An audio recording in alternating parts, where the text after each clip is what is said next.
Hello, everyone. So welcome to my session on the virtual annual conference. If you haven't met me already, my name is James Atkins. I am the InControl Community Programme Manager. And also today presenting is my colleague Jen. So Jen, if you could introduce yourself. Hi, I'm Jennifer Jones. I'm a researcher at Genetic Alliance UK. And so Jen has been working with us on the survey that obviously we're presenting back this morning.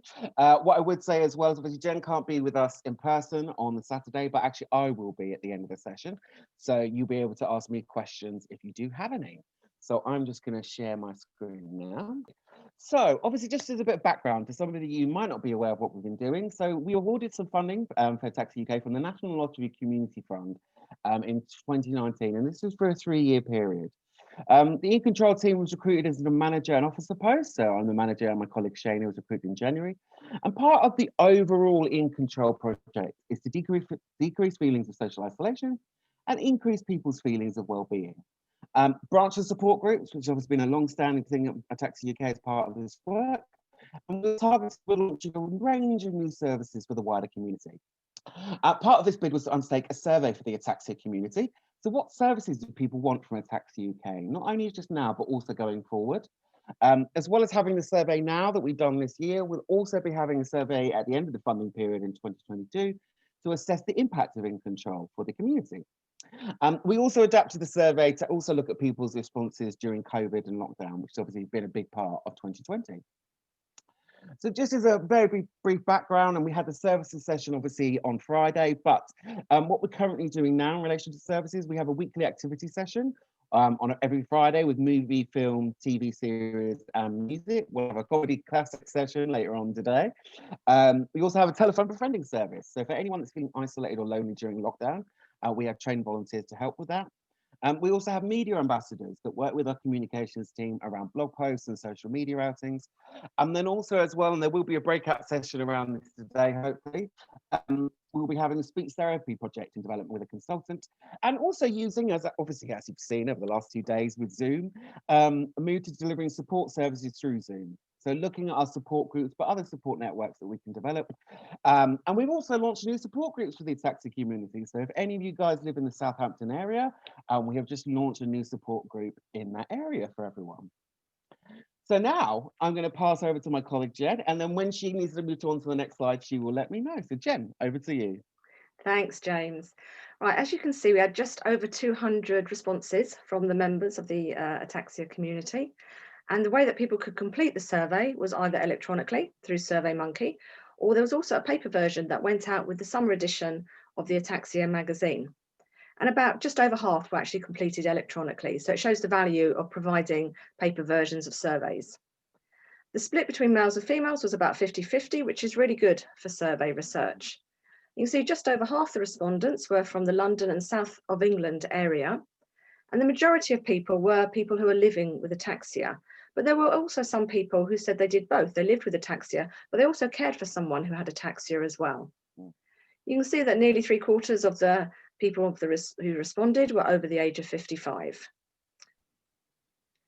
As James mentioned earlier, part of the survey was actually looking at the impact of COVID-19. And there was obviously a huge impact, mainly around the reduced social contact that people had and the restrictions on going out. So you can see people talking about family not being able to visit. So one quote was, "No family can come to see me. I'm totally housebound. I rely on carers who have carried out normal duties. I'm grateful to them and look forward to seeing them. They cheer me up." Others really realised the impact of not having internet during time of lockdown. And here they said, "Can't get out a lot, friends don't visit, regret not having internet at home." There's also the emotional impact. This one person talked about the fears of having an attack and being alone, and years of not being able to cope if I'm not feeling well, because friends can't visit freely.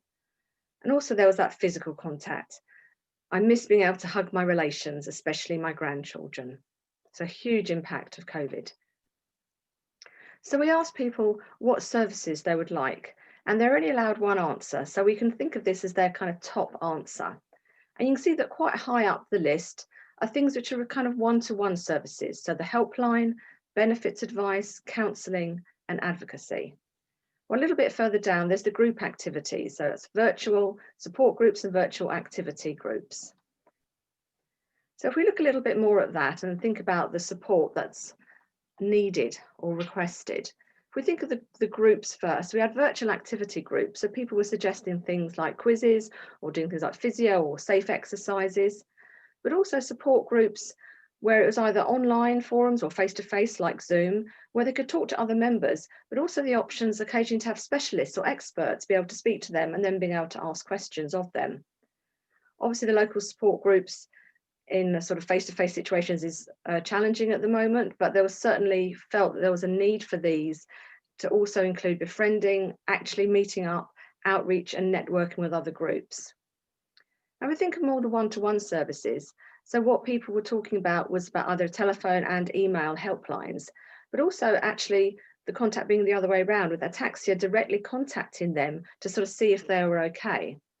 Now, counselling came up as very important, and that was to cope with things like mental health and well-being and provide emotional support, but also to provide a bereavement service as well. And some of the support was just more practical. So support with the internet and getting online, or support with being taken to appointments. When people spoke about volunteering, for many of them, it was quite challenging to volunteer. And they said within the survey that often because of time and energy, it was really not something that they could do. For some respondents, they could do it under certain circumstances. So this one person here said, I would volunteer for anything suitable that would allow me to work from home. Other areas of volunteering that was spoken about was that it's really important that the volunteers are trained and supported. And that was a really key point that came up from the survey. Okay, back to you, James. Thank you very much. And just what I'm going to say now as well as doing a little plug for my own session later on today. So we will be actually talking about volunteering and actually how a lot of them will be working from home, especially during the lockdown period. But as Jen's passed back to me, it's about looking at recommendations about what we could do as an organisation. So again, some of the stuff we're already doing already. So clear advice on shielding and the risks of COVID-19 for the wider ataxia community. Up-to-date regional correct information on guidance going on outside the home, because again, that has been changing throughout this year. Support on how to access care and the safety equipment. Guidance on physical activities and what can be safely performed at home. Advice on how to access online food delivery slots and offering food delivery services. Now, this was done a few months ago, and actually some of the feedback from our members as of late is actually that has got a lot easier to book in food delivery slots. Guidance on which health services, so physio, podiatry, it can be accessed again, and encouragement to monitor symptoms for any deteriorations. Then looking at the emotional support side of things with those diagnosed with ataxia. So well-being, so online and newsletters, signposting to available services, and offering a bespoke counselling service.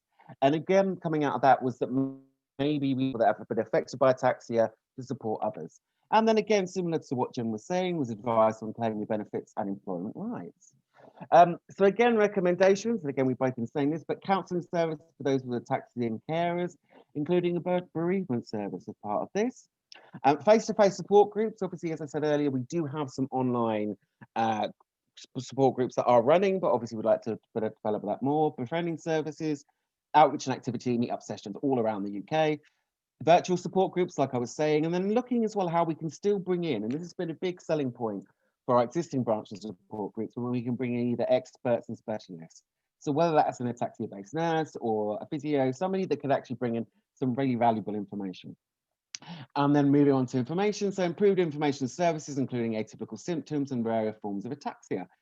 Results from research written in plain English and examples of good practice. And again, some of that's on our website, but we can always grow and develop that going forward. And then the aim to, as always, to raise awareness of ataxia amongst all groups through information and education. Other recommendations, so helpline and online. So again, looking at these benefits and employment advice, this was quite a consistent theme that came through for the feedback from people. Day-to-day coping strategies and tips and exercise advice. I mean, certainly something within the InControl team, we are looking at how we kind of manage anxiety as a workshop later this year. Contact service, where Ataxia UK contacts members regularly.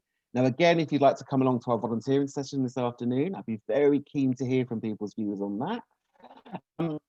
On the survey, if you've never heard of this before, it's something called the Warwick Edinburgh scale. And this basically just assesses people's emotional well-being at a certain time, but that we use some of that terminology around volunteer recruitment, just to make sure that even if you can only do maybe half an hour a week, and you can do it from home, we're happy to hear from you. And then also using the Warwick Edinburgh scale to assess the well-being of our volunteers, how they're first recruited, and at the end of the project. And then obviously the last page of recommendations, so offering a variety of roles to appeal to the different needs of those with ataxia, so i.e. those that can only volunteer with home and perform remote roles. What I would say, certainly probably for the next year, that is actually all our volunteer roles will be done from home. So there won't be a lot of going out and about, certainly during this period. Clearly defining the roles and the commitment required. So again, we are very flexible and understanding around. It's not you doing 3 or 4 hours every day. It could, like I said, be maybe 20 minutes a week or half an hour a week, but it can make a huge difference to us and the wider community. Also making sure as well that we have regular training and support to our volunteers, and then consider which roles might be better as a paid role or consultant on certain services. So again, we're looking at that, and certainly with our speech therapy as part of that program as well.